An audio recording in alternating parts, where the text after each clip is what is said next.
అటువంటి కర్మను ఈ రాక్షసుల మధ్యలో నేను పుట్టాల్సి వచ్చింది. ఎన్నో జన్మలు కూడబెట్టుకున్నటువంటి కర్మ ఈ ఒక జన్మలో నేను అనుభవించే మాదిరిగా అయింది స్వామి. జన్మించాను రాక్షసుల మధ్యలో. అటువంటి నేను సంసారంలో పరిభ్రమిస్తూ ఉన్నప్పుడు కలిగేటువంటి తట్టుకోలేని దుఃఖానికి మాత్రమే నేను భయపడుతున్నాను. ముందు వచ్చేటువంటి సంసారం, ముందు వచ్చేటువంటి ఘడియలు, ముందు వచ్చేటువంటి దినాలు, దాన్ని చూసి నేను భయపడుతున్నాను స్వామి. దాన్ని అనుకుంటూ భయపడుతున్నాను స్వామి. సంసార కుపంలో దొరికిపోతానని, సంసార దుఃఖంలో పనికిరానటువంటి ఒక సంసారం అది. అటువంటి పనికిరాని సంసారంలో ఊరూరికే దుఃఖపడాల్సి వస్తుంది. దుఃఖం లేకపోతే దానికి రుచినే ఉండదు. ఎవరైనా నవ్వు లేకపోతే రుచి ఉండదు అంటారు, కానీ సంసారంలో రెండూ ఉండాలా, కానీ దుఃఖం ఎక్కువ ఉండాలా అంటారు. ఇది ఎక్కడ సామెతనో తెలీదు స్వామి. అటువంటిది నేను దుఃఖపడాల్సి వచ్చింది స్వామి. నేను అటువంటి సంసారంలో దుఃఖం అనేది నేను తట్టుకోలేను. వీడిచ్చినటువంటి హింసలకు నేను భయపడలేదు, దుఃఖపడలేదు.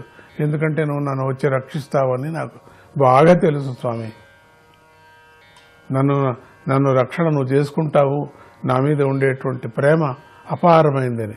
కానీ సంసార దుఃఖంలో నువ్వు రక్షించిన అప్పటికీ కూడా నా కర్మతో నేను దుఃఖపడవలసిందే. నువ్వే శాసించావు. సుఖ దుఃఖాలు రెండూ ఉండాలని సంసారంలో.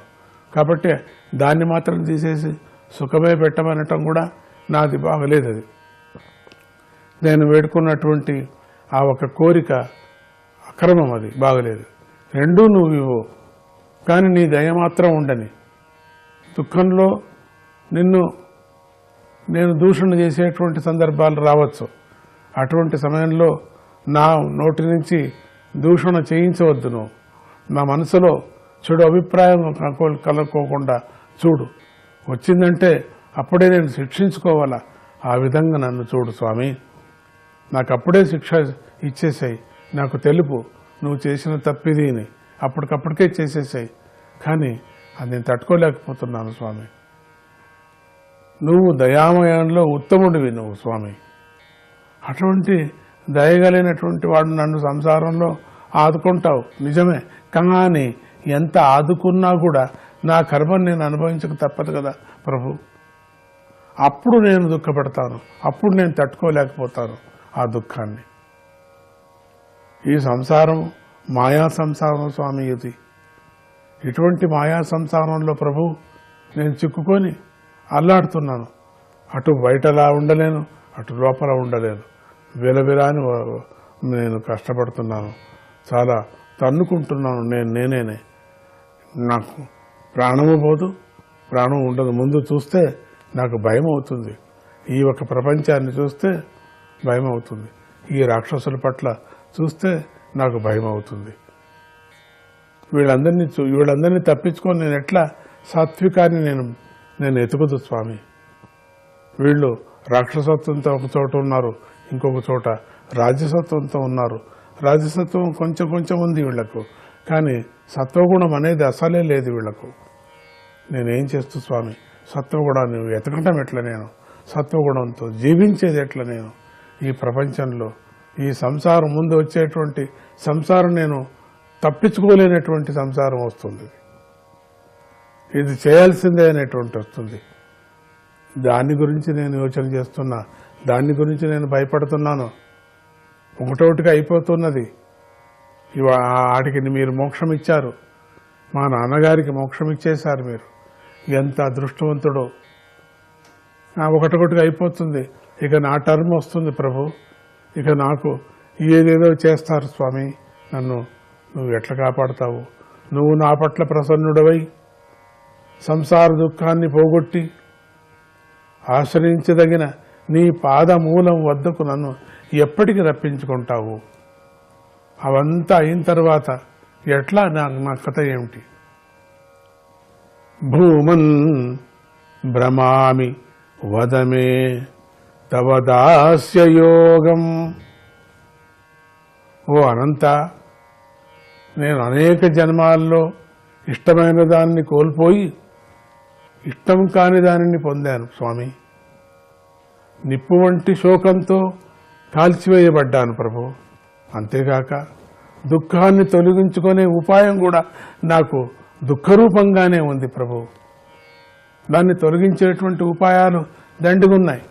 దుఃఖాన్ని తొలగించే ఉపాయం, ఆ ఉపాయం కూడా దుఃఖమే ఉంది. నేనేం చేస్తూ ఆ ఉపాయంలోనూ దుఃఖం అనుభవించి నేను దుఃఖాన్ని ఇంకొక దుఃఖం వెళ్ళి ఇంకొక దుఃఖం వచ్చినట్టుగా ఉంది.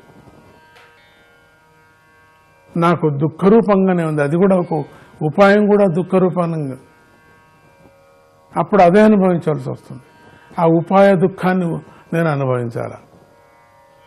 అనాత్మయందు ఆత్మభావనతో నేను సంసారంలో తిరుగుతున్నాను స్వామి. కనుక నాకు నీ సేవ అనేటువంటి మోక్షోపాయాన్ని ఉపదేశించు అని వేడుకుంటున్నాడు. ఓ నరసింహ, ఆ విధంగా నిన్ను సేవించే నేను నీ పాదాల జంటనే నిత్యము స్మరించే జ్ఞానులతో కలిసి స్నేహం చేస్తూ పరమేశ్వరుడివైన నీ లీలలు గాథలను వర్ణిస్తూ ఉంటాను స్వామి. నాకంతే చాలు. సత్పురుషులతో సన్మార్గంతో ఉండి భక్తులతోనే ఉండిపోతాను స్వామి. ఈ సంసార కూపంలో నేను పడను. రకరకాల కథలు నీ మీద చెప్పుకుంటూ, నీ లీలను నేను పాడుకుంటూ, నిన్ను గురించి నేను ధ్యానం చేస్తూ ఎప్పుడు అట్లా ఉండిపోతాను. ఓ ఆత్మరూపుడవు నువ్వు. మేలు చేసేవాడు అయినటువంటి నీ కథలను బ్రహ్మదేవుడు కూడా గానం చేస్తూ ఉంటాడు. అలా నేను సత్వరజస్తమో గుణాల నుండి విముక్తుడనై ఎంత పెద్ద కట్టాలనైనా సులువుగా దాటివేస్తాను స్వామి. అది నాకు ప్రసాదించు. నీ అండదండ నాకెప్పుడు కావాలి. నిన్నే స్మరిస్తూ అన్ని విధాలుగా సంకల్పాలను కూడా చేస్తాను ప్రభు. సాత్వికుల సంఘంతో ఉంటాను. నీ భక్తుల యొక్క స్నేహాల్లో నేను ఉండిపోతాను. అట్లా ఉంటూనే నా కర్మను నేను అనుభవిస్తాను స్వామి. నా కర్మ నాకు అప్పుడు అంత పెద్దగా కనిపించదు. అట్లా నాకు అనిపించదు. అది నాకు బరువు కాదు. నేనేమన్నా కానీ నా కర్మను నేను అనుభవిస్తూ సత్కర్మను ఆచరిస్తూ సత్పురుషుల సంఘం ఉంటూ ఎప్పుడూ నీ కథలని వింటూ మొత్తం నాకు కలిగినటువంటి నా పరివారంతో కూడా ఆ నీ కథల్నే చెప్పిస్తూ అట్లా జరుపుతూ కర్తవ్యాన్ని నేను చూసుకుంటాను తప్ప నాకు మాత్రమే ఆ కర్తవ్యంలో పడి, ఆ సంసారంలో పడి, ఆ ప్రపంచంలో నన్ను పడేసి నువ్వు మాత్రం నన్ను పరీక్షించకు ప్రభు. ఇంతవరకు నన్ను పరీక్షించింది చాలు నన్ను ప్రభు.